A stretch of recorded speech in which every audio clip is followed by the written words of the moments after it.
All right, welcome to Speak for Yourself. I'm Jason Whitlock. Coming up, I'll tell you if Terry Bradshaw's latest criticism of Mike Tomlin is on the money. But we begin today with the fallout from Nike's controversial promotional campaign featuring Colin Kaepernick. As expected, President Trump weighed in on Nike's decision, saying, "I think it's a terrible message they're sending, and the purpose of them doing it, maybe there's a reason for them doing it, but I think as far as sending a message, I think it's a terrible message and a message that shouldn't be sent. There's no reason for it." Not surprisingly, NBA superstar and Nike pitchman LeBron James defended the brand. I stand for anybody that believes in change. I stand for anybody that believes in a positive attitude, in a positive manner. And I believe and I stand with Nike every day, all day. Love y'all. The National Association of Police Organizations has called for a boycott of all Nike products. Everybody is picking a side on Colin Kaepernick.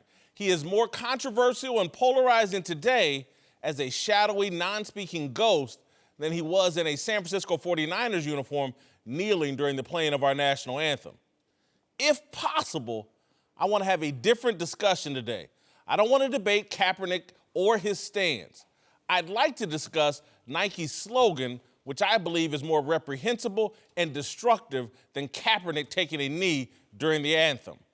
Believe in something, even if it means sacrificing everything. That's the slogan that accompanies the close-up picture of Kaepernick's face. Believe in something, even if it means sacrificing everything, just do it. Is this the advice you would give your children?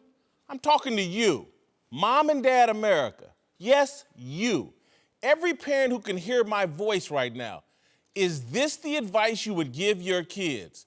Nike spokesman Gino Fizzonati stated that the new ad campaign is specifically targeted at 15 to 17-year-olds. Believe in something translates to believe in anything. You decide and be willing to sacrifice everything. It used to be the responsibility of parents and elders to pass along and instill morals, ethics, and beliefs in young people.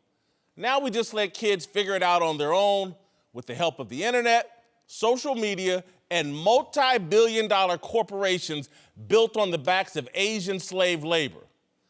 I believe this Nike campaign is also specifically targeted at black kids. That's why Kaepernick, Serena Williams, Odell Beckham Jr., LeBron James, and Shaquem Griffin will also be featured. All right, I'm joined now by three former NFL stars, Hall of Famer Eric Dickerson, former Pro Bowlers Greg Jennings and Brian Cox. All right, I just want to start with this simple question. Believe in something, sacrifice everything. Is that the advice you would give your kids? Yes, absolutely. I stand with Nike on this decision. For me, it's as a little kid, I was always taught stand for something or fall for anything. This is equivalent to that. So to me, I think that when you talk about, if you look at this thing, you take a global brand like Nike, and they put such a controversial figure up, and it's gonna make you lean one way or the other, and there's no straddling the fence on this. To me, I think it's a great deal to have him on because, again, I see the guy as 50 years from now being a Muhammad Ali type figure. Believe in something and be willing to sacrifice everything for it. You would give that advice to your kids? I wouldn't put it in those words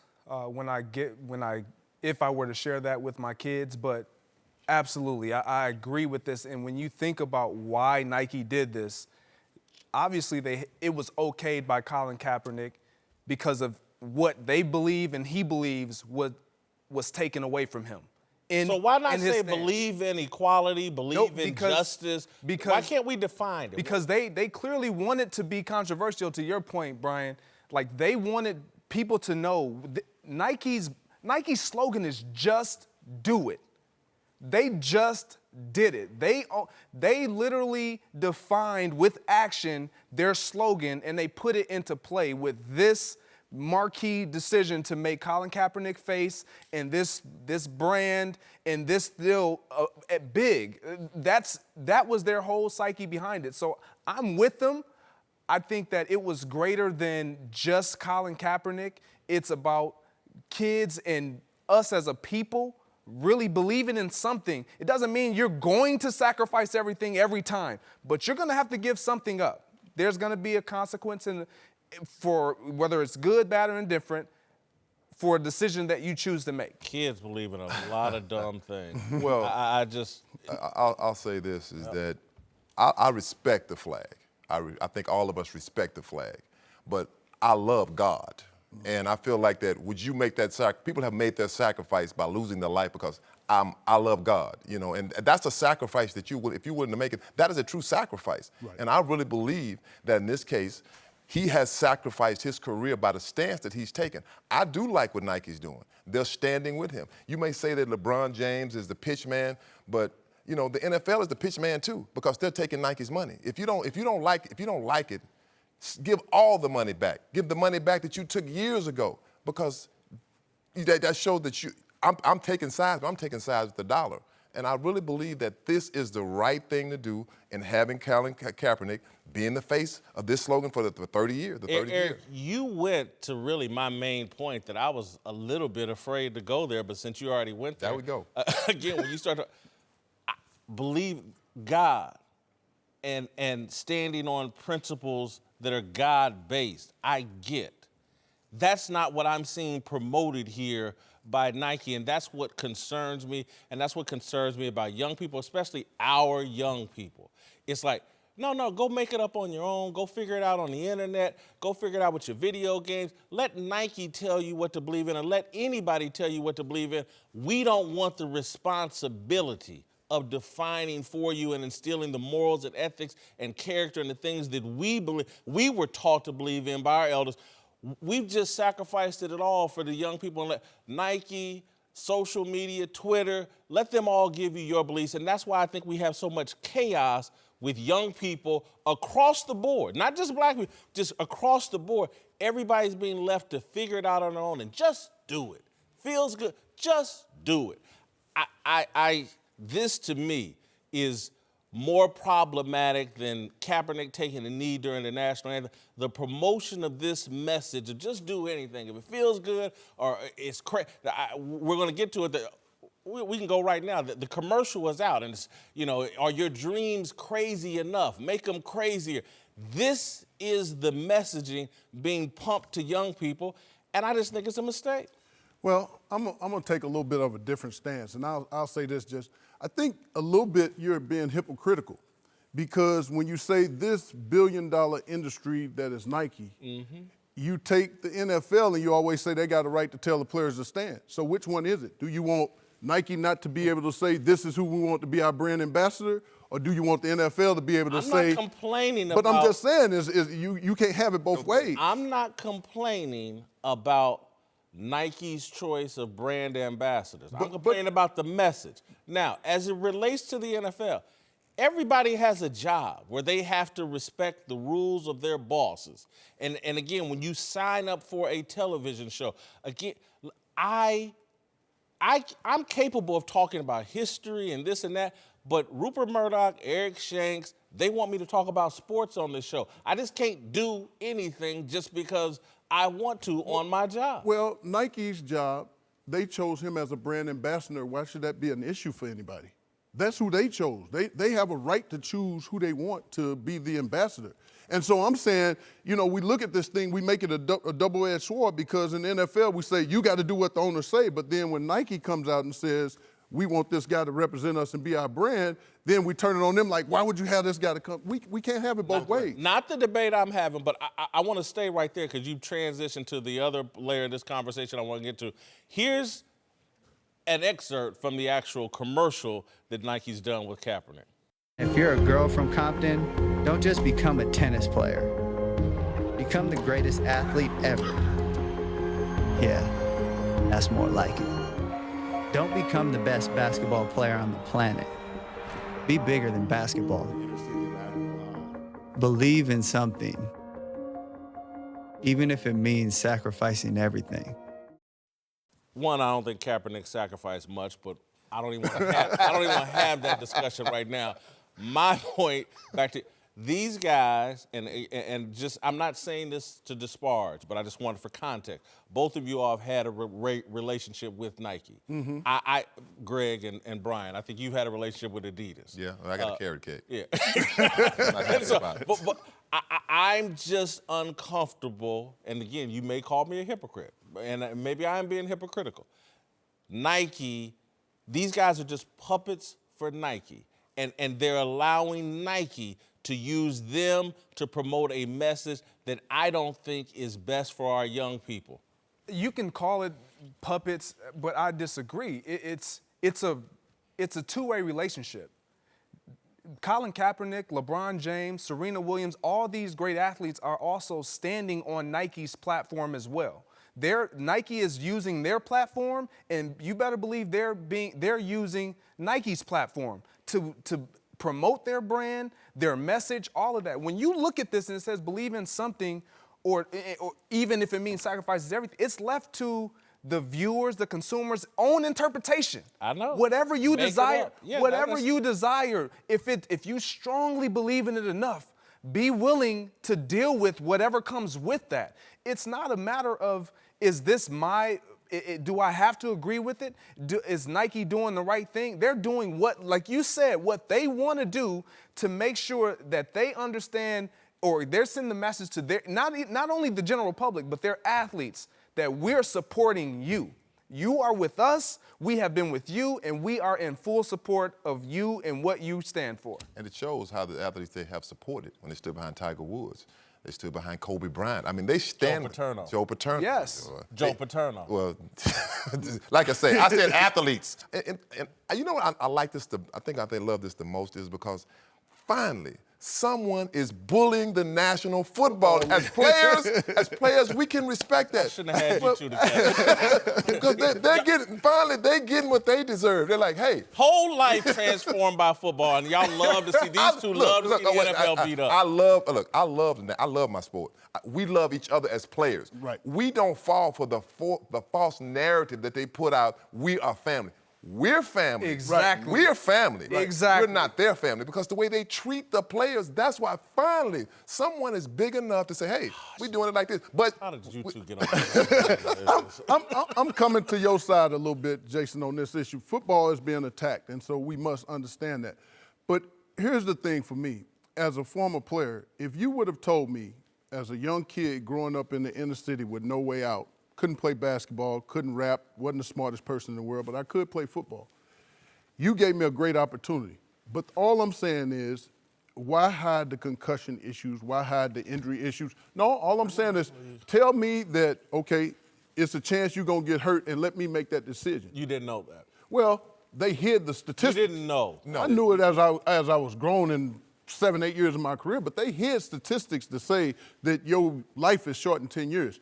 I would have played anyway. I was a poor kid with no chance out, to your point of like how many black athletes has made millionaires. So I'm grateful for it. I just wish the owners would be straighter and more straightforward and not try to push a false narrative. And so, and I'd be behind the NFL like nothing you've ever like seen. Baseball and basketball. I'm not asking to forgive and forget. I don't want to sound that Pollyannish or that weak or whatever, but I do want to just, we are 2 days before the start of the NFL season, and Nike and Colin Kaepernick have come in and hijacked the conversation and created more polarization and more animus around the game of football. And this again, where I just say, are these athletes, do they really understand how they're being used and manipulated? Now, at this point, Kaepernick doesn't care because he hates the NFL and he's suing. I'm just talking about the rest of the football players, the current working football players. Can they not understand the things that are going on are not in the best long-term interest of a game where we have made a lot of money? See, and that's where I disagree. I don't think that they're being manipulated. Most of these guys are continuing to educate themselves on the social issues that are going on every single day around us all. And so when I look at Colin Kaepernick and I look at what he's been able to do, he has educated himself. He has surrounded himself with people who are continuing to educate him. So when I look at guys who are current playing in the NFL is not going to stay with them forever. Like, once you are out, you are out. If the NFL was so supportive, which I'm with you, I love the NFL for what it provided for me and what it continues to provide. 5 years after you're done, what are they doing? Okay, but again, this is an issue I talk about with amongst my friends, former college football players, guys that my best friends all the time. It can't be once I've left the institution, I don't care how it operates or what it does after I'm gone. It can't just be that. There has to be some concern about, am I leaving the institution that's been good to me in a better position? Am I helping the institution that helped me grow and develop so that the next Greg Jennings, Brian Cox, Eric Dickerson has a better experience? It's got to be about some of that. It can't just be, I'm done and so screw the NFL. What you're saying is kind of right, but in a sense, the guys that have made the National Football League, the Jim Browns, the Gale Sayers, the guys way before. Eric Dickersons. The guys even before me. The guys even before me. They take those guys and they push you to the side. You're you're done. They push Jim Brown to the side. Like I said, yes. If you talk to Jim, yes, they push you to the side. They almost want you to go away and die. Like don't come back. That's why the problem comes in. We don't it's like the founders would say Apple. When you're a founder, you're always taken care of. You're one of the guys that started to make this company great. We have made the National Football League great. And they made us great too, along. But you know what? Bring us along with the ride. Don't you be here and we're down here. Eric, the Los Angeles Rams have a great relationship with you. Now after he got the coach fired. Now they do. I could go back. Eric, let me give you one more point. Let me give you one more point. And you, everybody. Again, I want to hit on something. The National Football League is one of the reasons why y'all sitting here right now collecting a check. Absolutely. Agreed. I agree with that. I don't disagree with that. But we're not football. We're not getting paid by the NFL. We're getting paid by Fox. There we go. Fox's relationship with the NFL is why you're here. I It's all understand connected. Let me touch on one thing. Please, quickly, we got to go. Nike has started a conversation with they're bringing white people to the table because now you see white people burning up shoes and stuff that they purchased because they're mad over Colin Kaepernick. It pushes the conversation further where we're getting away from the protests and we're starting to talk about real issues. Burning shoes. The real well, I'm issues, saying they burn the shoes because they're that upset. Like I say, you can't straddle the fist on this topic. You got to be on one side or the other. But the conversation We don't need more polarization. The conversation is burning on. The conversation is burning on now. On Thursday night, football will make its long-anticipated return to living rooms across America. That means bragging rights and huge cash prizes are up for grabs at DraftKings.com, the leader in one-week fantasy sports. For the season opener, DraftKings is hosting a fantasy football contest that is $10 to enter and has a $1 million top prize. But for a limited time only, if you sign up with the code SFYS today, DraftKings will give you a free entry with your first deposit. Single Game Showdown is the newest way to play. All you have to do is draft 6 players from Thursday's game, stay under the salary cap, and see how your team stacks up against the competition. Put your football knowledge to work, and you could win $1 million while watching the season opener. The top prize is $1 million, but you don't have to come in first to be a winner. There are $2.5 million in total prizes, which means thousands of winners. So download the app or go to DraftKings.com now and use the promo code SFYS to sign up and make your first deposit. When you do, DraftKings will give you a free shot at $1 million this Thursday.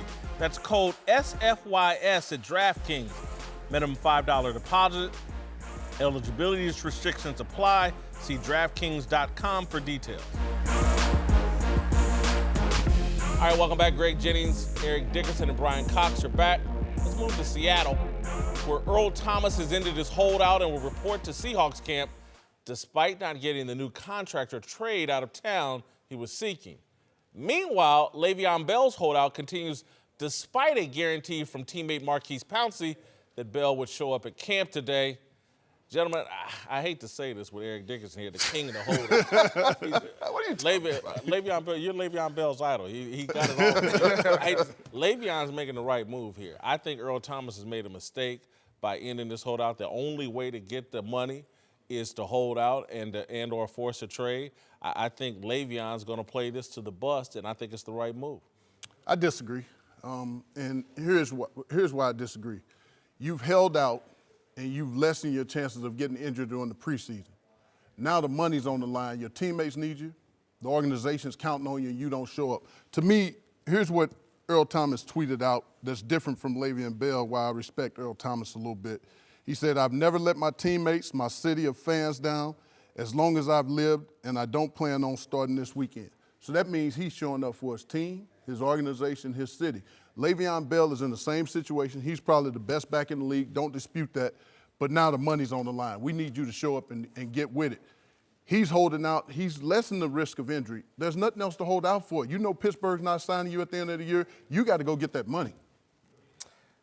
I disagree with you, Jason, and my disagreement is a little different. I think I respect what Le'Veon Bell is doing, and I think both of them for holding out, understandably so. You want to get a new deal. You feel like you're deserving of that. But now when you have worked so hard, as Earl Thomas stated in his tweet, your biggest attribute, your showcase is this platform.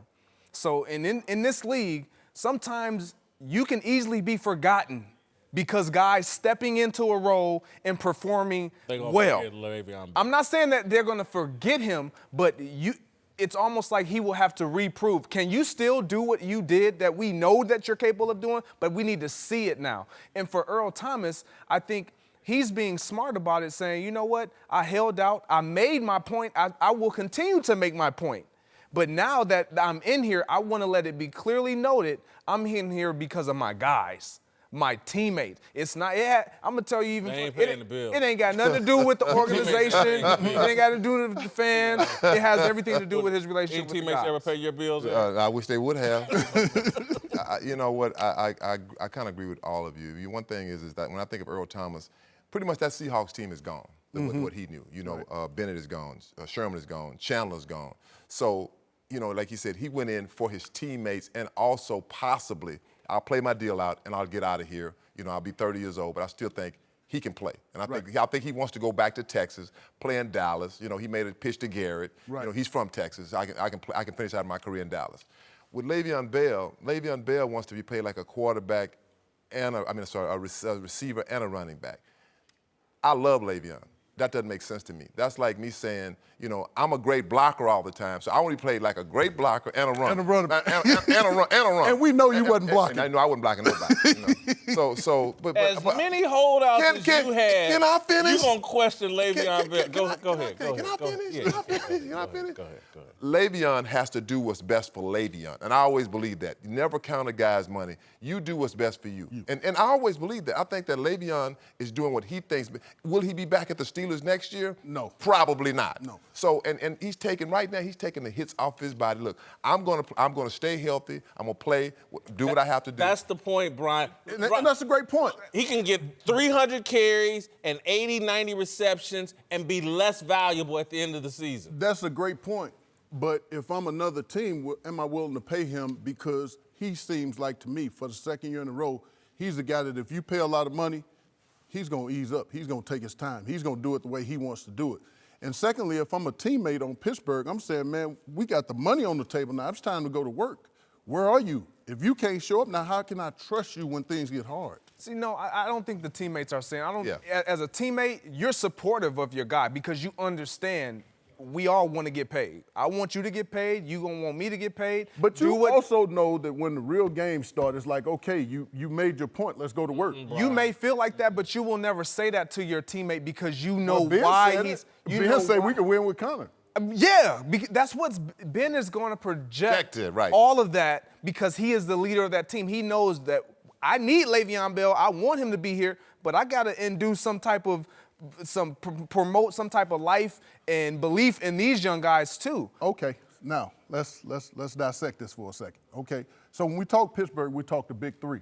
We talk Ben, we talk Antonio Brown, and we talk Le'Veon.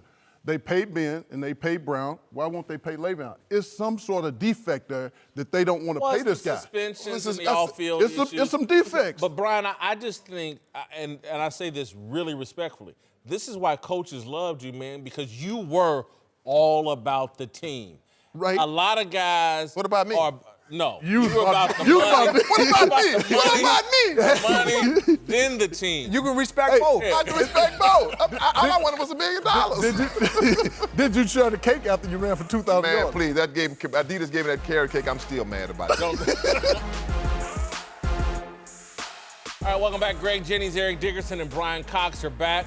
Let's move to Pittsburgh, where the season hasn't even started yet, and things are already getting uncomfortable for Steelers coach Mike Tomlin, with our own Terry Bradshaw calling out the coach for, well, just about everything. I'm sorry, but he's not my kind of coach, and I've said it before. I'll say it again. Mike Tomlin is winning football games, but at the same time, Super Bowls are just disappearing, and that's my criticism is how can you have this great offense and you being a defensive guy, and why, and I think that football team should have been in another Super Bowl or two. How could they not be? All right, I would summarize Terry's point as Mike Tomlin's underachieved. I think Terry, I'm not going to second guess. He has a right to his opinion. I think it's a fair criticism to say, I think with Big Ben, Antonio Brown, LeVeon Bell, that Steelers organization, how supportive they are, they should have another Super Bowl under Mike Tomlin. I think it's a fair criticism to say he's underperformed. You say, not my coach or my kind of coach, a little harsh, but underperformed I'm good with. I don't agree. You look at his record, he's won 16-60. He's 5-2 in the playoffs. We'll look at 2006 when he won the Super Bowl. Sean Payton, Mike McCarthy, Coughlin, John Harbaugh, Pete Carroll, Belichick twice, Kubiak once, Peterson once. Ain't nobody bringing criticism or heat to Payton, McCarthy, Coughlin, Harbaugh, any of those guys. To me, the guys won. The defense has been bad. The offense was good. They rectified the defense last year trying to compete with New England. The years before, they were playing on the old Pittsburgh 3-4 defense that they had for 25 years, and people caught up to him. And he didn't do much to change it. He's a rah-rah coach. He's a young coach. He's a coach that deals with the millennials, and he can pat them on the back, pat them on the butt. There are no hard-ass coaches in this game anymore besides maybe Belichick, and he's not hard-ass as people say. I mean, when you're at work, you're working, but when it's over, it's over. So to me, I don't think the criticism is fair. Pittsburgh understands, as an organization, only having 3 head coaches in the history. And they stay there a long time. So to me, he has a Super Bowl under his belt. I'm okay with what he's done. Yeah, I'm not going to sit here and say he's underachieved, but I think if you were to ask Mike Tomlin, if he sat right here, he would say, yeah, I believe I've underachieved because I haven't won consecutively. But when you look at why they haven't won, it hasn't been because of Mike Tomlin. You're playing the LeBron James of football. That's No, strong. no, you playing. They play undisciplined in a lot of these big games. But that you can't always. No, you cannot always put that on the coach. These are grown men. You have accountable leaders in that locker room who have been there when you did win, when he did win. So they know how to play together, and they know how to be disciplined. They know what it looks like. They've done it. They just have chosen to now do it their way. And so he's evolved, and I think that's what makes him a unique coach is because he continues to evolve. And like I said, to my point, you're playing the Tom Brady and Belichick every year. That is your hurdle. So if even last year, when you look at their stumble against Jacksonville, they were looking forward past Jacksonville to New England already. Yes. Who's that on? That's the coach. That was on him. Yeah. But my point is the New England Patriots have dominated that conference to where they have everyone trying to do what they do. And they have set a new barometer of this is who we have to be. I'm coming back to you, but I want to get Eric in there. I got to follow up. Just what you just said about them looking past Jacksonville, looking for New England. I don't think that's even on the coach. That's on the players. Because as a player, you know what's in front of you. You played this game. Coach sets the tone. Can I finish my? Thank you. Got to respect your Hall of Fame. Thank you. You play long, and you did make a great point. He's had to play Belichick. I mean, that is the stumbling block. And you know what? He's a player's coach. He's not that old school guy like, look, you don't need no water. He's not that kind of coach. He's a coach that the players really love to play for. David DeCastro loves him. I think all the guys love him. But I think when you think about You know how hard it is to win a Super Bowl? It's hard winning a Super Bowl. He's got a Super Bowl. He's played in 2 Super Bowls. Like a lot of excuses. But it's not an excuse. Oh, he's competing against Belichick. No, but it's the truth. Every Look at coach every coach on that has. Every So, coach hey, you mentioned. you said about Mike McCarthy. You said about Sean Payton. You just reminded me of why I wanted to go back to Greg. Terry Bradshaw's talking about his team. And again, that brings out a passion and a level of intimate knowledge that fuels your criticism. Green Bay Packers, Mike McCarthy. If someone said Mike McCarthy underachieved, agree or disagree? I agree. But Mike McCarthy would agree as well because that's the type of coach he is, and the expectations are high. No different than Mike Tomlin. But everybody can't. To your point, you listed off all these coaches. Our expectation is for one of these coaches to win every single year. It's impossible. That's not gonna happen. Somebody has to lose. He's got Big Ben and an organization behind him, and y'all making a lot of excuses. Look, it's like if I accept excuses, I'd still be a virgin. Well, maybe you are. Maybe you are. No, you're not. There's better looking guys pursuing every woman I ever dated. I don't accept excuses. I go get it. That's what Mike Tomlin needs to do. All right, to Philadelphia, where the NFL season kicks off tomorrow night with the Super Bowl champion Eagles hosting the Falcons. Nick Foles will get the start, but the Super Bowl MVP has looked pretty shaky this preseason. As always, Foles tried to put a positive spin on his struggles. I went out there and played.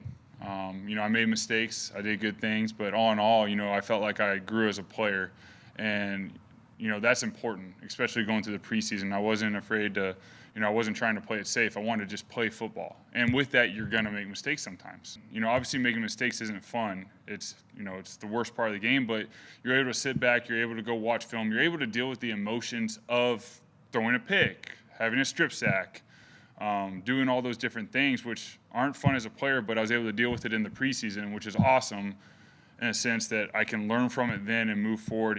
Nick Foles should have retired after the Super Bowl because in his mind he did. He's done. He's shook. He's lost confidence. I don't have any confidence in him, and neither should the Eagles. Well, I think they should have confidence in him based on what he did last season. But here's the issue. When you win a Super Bowl, there is such a thing as the hangover. The book tours that he and Doug Peterson have been on, I've been on a Super Bowl team. When you come back, somehow you feel like you're the reason why you won the Super Bowl, and you don't work as much, you don't play as a team. So it takes you 5 or 6 weeks to get yourself back under regular season games because you think, I'm the reason we won. I think they should be confident. I'm not as confident because I've seen Nick Foles in this position as a starting quarterback week 1, day 1, going into the NFL season, and he hasn't proven to do what he did last year coming off the bench, being inserted in a role that was a lot less stressful and heavy, if you will. So I'm not as confident, but they have every reason to believe in him. They played this is preseason he played. He didn't play great in the preseason, but you know what he did? He beat Tom Brady last year. Nobody thought he'd beat Tom Brady. Nick Foles is what Nick Foles is. He's a backup quarterback. When Carson Wentz returns, he'll go back to that position. So for right now, you deal what you, and he won the Super Bowl. I mean, it was last year, but still, he won it. Yes. Listen, I agree. I thought the run he went on at the end of last year, terrific. But to me, I've seen the dude hang a mission accomplished sign over his career. He's done. Because if it wasn't, he would have went out and got him a starter's job and demanded starter's money somewhere. But he's just done. He doesn't want the responsibility of being a starter. That's why it was a nice little run, but he's going to go back to being the guy that shook, doesn't have a lot of confidence. I don't think they can really win with him as the starting quarterback moving forward because in his mind, what more can I do? I was Super Bowl MVP. I won a Super Bowl. I'm done. But I think that's where he's most confident, knowing that it's not all on me.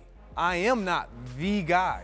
I may be the guy for the first few weeks, but we have a guy that I'm just being inserted in for, and I don't have to bear this load myself. I think that's what gives him the confidence. All right, welcome back. Greg Jennings and Brian Cox are back.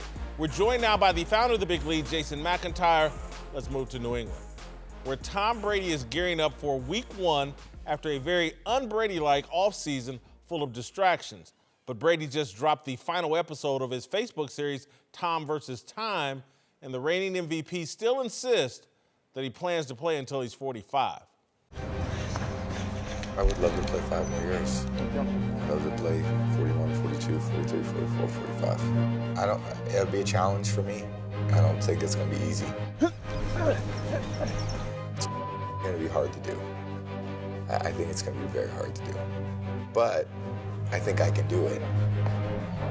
And once you stop, you're done. And I think I'm not ready to say that I'm done because I don't feel like I am. I still feel there's things to accomplish. Yeah, it sounds to me, he sounds confident about making it to age 45. And that, to me, says that Bill Belichick is the guy that will be leaving Foxborough. Tom will be there after Bill Belichick is gone and Josh McDaniels is the head coach. But, yeah, I still think he wants to play and perhaps will play until he's 45. No, not realistic. I was teammates with Dan Marino, and when Dan got old, one of the things he said is, I could throw the ball with anybody in this league, but it hurts when I get hit. As he gets older, those bones are going to start cracking, and he's going to be like, the hell with this, I'm out. But Brian, Dan Marino was a guy that could barely jog around the field. Tom's not much better. Oh! Tom's not much better. He ain't. Tom can't scramble. He's a pocket passer, just as Dan was. Torn Achilles for Dan. Torn knee. A lot different work ethic as far as preparation going into the season. I played with both of the guys. Neither one of them can move. Right. No one's disputing that part. So that means you're going to get hit. But and when you have to get up off the ground, that's what I'm saying the issue is. It's not that who's a better athlete. I'm not saying that. I'm saying Dan's issue was each time I got hit, it got harder to get up. That's a hell of a statement. You played with Brady and Marino. That is. That is. I think he still does want to play, but I think there's some pieces that pull on him more than just Giselle, those kids, the family, what we didn't see, and what he is like present for and has been more. When a kid is growing up, when your kids start to grow up, you don't want to miss that. You don't want to miss game. that. And they're starting to have more opinion, be more strongly voiced about things. That's going to pull on them a lot more.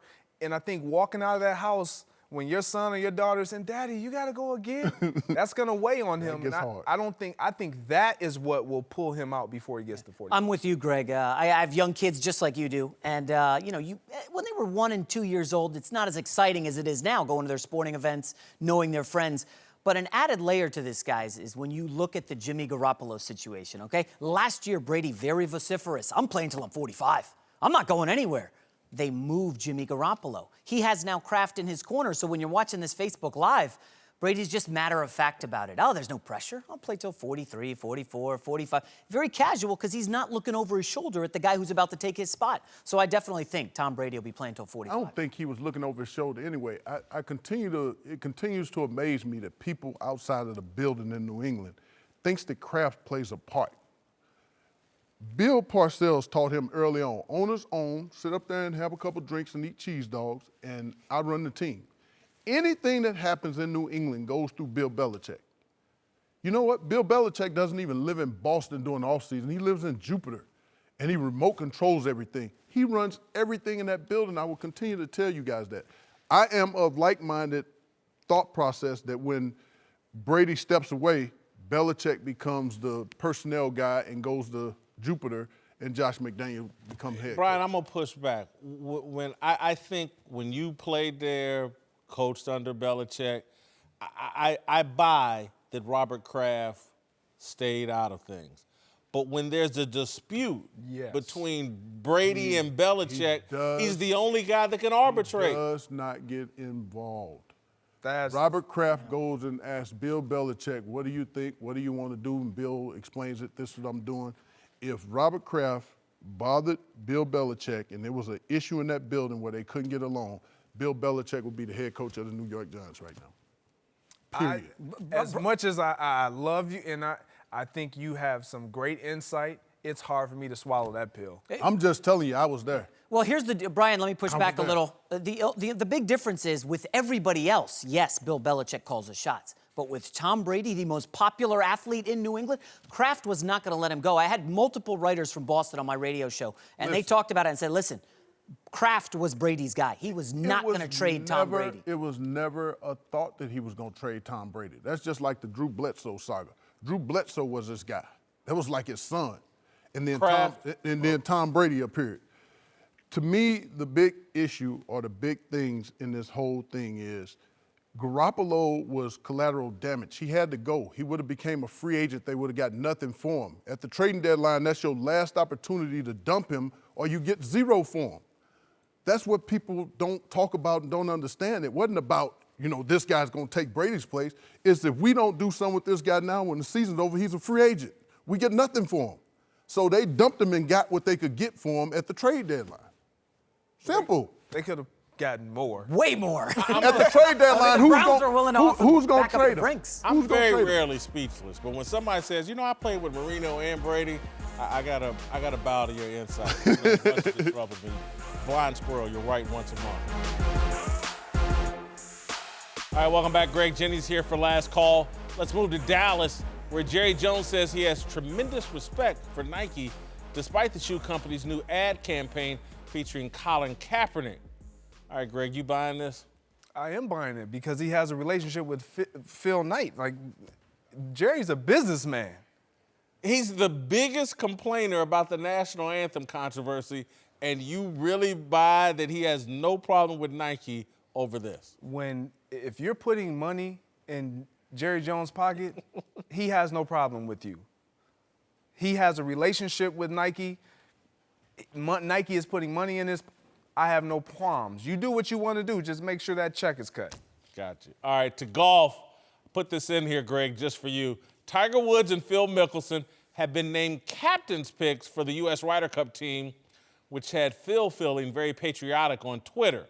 Greg, do you think these picks are about golf or TV ratings? I think they're about both, but more about golf. I'm sorry, TV ratings. Oh, okay. When it comes as far as golf, Phil has not played well at all as of late. And Tiger Woods, any opponent that he's played with, he's elevated their level of play, and he is to some degree folded. So I would question, why would you pair Tiger with some of these up-and-coming guys that are... The Ryder Cup's never been Tiger Woods' thing. It's never been his thing. And look, I think Furyk in a tough position because if he doesn't take Tiger, and maybe even if he doesn't take Phil, there's some backlash, fan backlash, those guys being upset Tiger wants to play in the Ryder Cup. But to me, this is about TV and TV ratings and what will make the best television show. And if these two guys weren't in it, I think ratings would be hurt. I agree with that. And when you look at Phil, I think he's better suited, honestly, because last Ryder Cup, he matched up with Sergio Garcia. Sergio isn't a long ball hitter, so he doesn't pose a huge threat to Phil. I mean, he can play well against guys like that. All right, we'll see you tomorrow.